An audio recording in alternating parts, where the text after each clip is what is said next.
તો વિદ્યાર્થી મિત્રો આગળ આપણે હવે ભૂગોળ વિશે જે બોર્ડની પરીક્ષામાં ભૂગોળમાં કેટલા માર્ક્સનું પૂછાવાનું છે એના વિશે સમજૂતી મેળવી. તો ભૂગોળમાં પ્રકરણ 1 માં 1 વિકલ્પ, 2 માં 2 વિકલ્પ, 3 માં 1 વિકલ્પ, 4 માં 1 વિકલ્પ, 5 માં 1 વિકલ્પ, પ્રકરણ 6 માં 3 વિકલ્પો, પ્રકરણ 7 માં 2 વિકલ્પ, પ્રકરણ 8 માં 2 વિકલ્પ, પ્રકરણ 9 માં 1 વિકલ્પ, પ્રકરણ 10 માં 1 વિકલ્પ, પ્રકરણ 11 માં 2 વિકલ્પ, પ્રકરણ 12 માં 2 વિકલ્પ અને પ્રકરણ 13 માં 1 વિકલ્પ.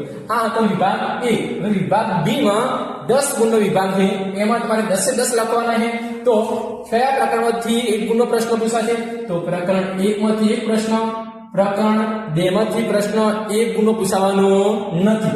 પ્રકરણ 3 માં 1 ગુણ 1 વિકલ્પ 1 માર્ક્સનો પ્રશ્ન, પ્રકરણ 4 માંથી 1 માર્ક્સનો પ્રશ્ન, પ્રકરણ 5 માંથી 1 પ્રશ્ન 1 ગુણનો પ્રશ્ન, પ્રકરણ 6 માંથી 1 ગુણનો એક પ્રશ્ન, પ્રકરણ 7 માંથી 1 ગુણનો એક પ્રશ્ન, પ્રકરણ 8 માંથી 1 ગુણનો પ્રશ્ન 1, પ્રકરણ 9 અને 10 માં 1 ગુણનો પ્રશ્ન પૂછાવાનો નથી.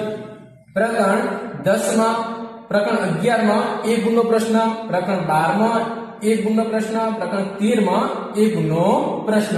આ 10 પ્રશ્નો તમારે ફરજિયાત લખવાના છે 1 ગુણના. હવે વિભાગ C એ 16 ગુણનો વિભાગ C છે અને એ 16 ગુણમાં 12 પ્રશ્નો પૂછાશે. એમાંથી લખવાના તમારે 8 હશે.